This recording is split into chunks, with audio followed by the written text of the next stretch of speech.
Is Javier Llano-Cruz, and this is Physics Lab 2212, Lab 3, Circuits.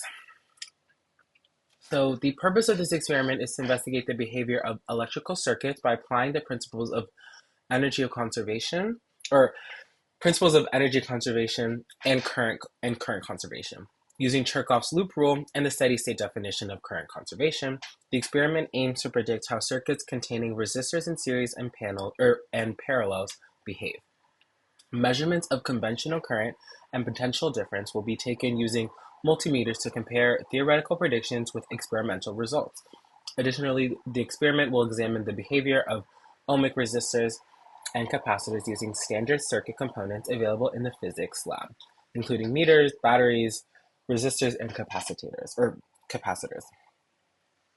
Some of the key physics principles is obviously the energy conservation. So Kirchhoff's loop rule, the sum of all potential differences around a closed circuit loop is zero, so the voltage across the capacitor and resistor must balance in an RC circuit.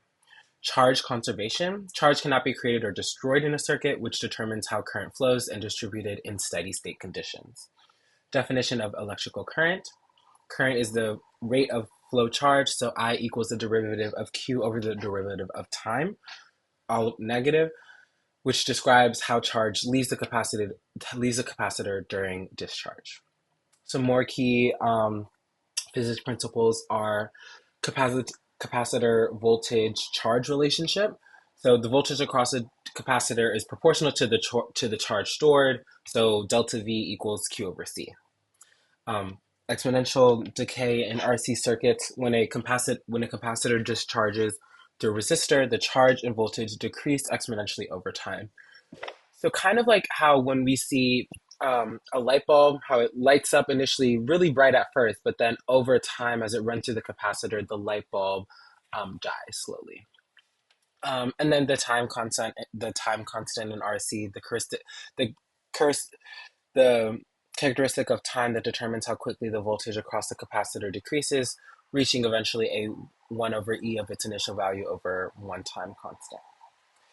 So unfortunately, I do not have any photos of the actual experiment and of the process, but here are the results that we were able to find. In the actual experiment, there were certain benchmarks that you had to do and record your results. So the initial current through the first and second capacitor was negative 6.3 amps.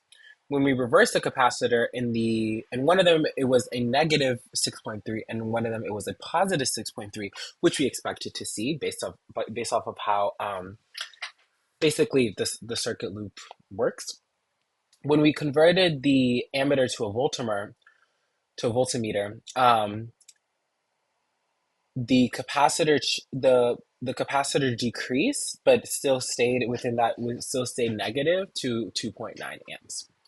So we calculated the potential difference across all the circuit elements. In the battery, it was 2.9 volts, and in the resistance, it was between 0.3 or 0.31 and 2.21 to an overall 2.5. So the total difference was 2.5 volts versus 2.9 because of the ammeter. And then when the voltage is connected across the 100, so when we did the part of the experiment where you had to connect the voltmeter to the 100 ohms resistor, it changed to 2.6 amps. Then with all this information, we calculated the resistance across the different elements in the circuits. So at the 47 resistor, it was 31.93 amps. At the 100 resistor, it was 0.03 amps. Wire 0.01 amps, and the ammeter 0.03 amps. However, these results are not accurate because of many errors that happen during experimentation, which I will get into later. But so the results of the RC, so that was the result of the DC circuit. This is the result of the RC circuit of the experiment. When the capacitor began charging, the bulb lit up brightly and then gradually dimmed as the current decreased. Once the capacitor was fully charged, the bulb turned off or becomes very dim because the current stops flowing.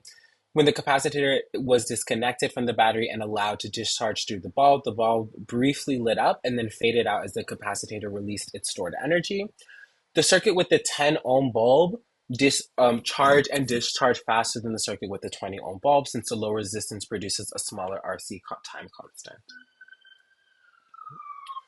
Some of the potential errors were stop time reactions when we were taking the time versus the 20 ohms and the 10 ohms reaction, just human error and human reaction time. Component tolerance, so the actual resistance of the balls and the capat- capacitance, and the ability of the capacitor was different based off it may have been different based off the label values just because the equipment was old. The non-ohmic behavior of the bulbs, so the light bulbs, obviously because it's dated equipment, it's not going to work perfectly. Battery voltage, kind of the same thing, how it's dated equipment. The battery, it might not have produced the 1.5 volt that we needed. And just internal resistance within equipment that happens naturally. So wires, meters, and batteries, just a small amount of resistance there. And then whether or not we measured it correctly and precisely is also one of the errors. So what if? So based off of the what if question, that prediction cannot happen in real life. A capacitor cannot charge instantly because every real circuit has some resistance and impedance, as I mentioned before, even if no resistor is intentionally added. The battery wires and ammeter all contribute into an internal resistance, which limits the current and makes the charging take a finite amount of time. When the capacitor is connected directly to the battery and ammeter, the measured charging time is therefore greater than 0. This happens because the real circuit is not ideal. The ammeter has internal resistance, the wires and battery add resistance, and the capacitor may also have internal losses. In addition, the charging current changes very quickly at the start, so it may be difficult to measure the exact charging time with lab equipment. As a result, the measured time is no longer than the ideal prediction of 0 seconds. And that was the lab. Thank you for listening.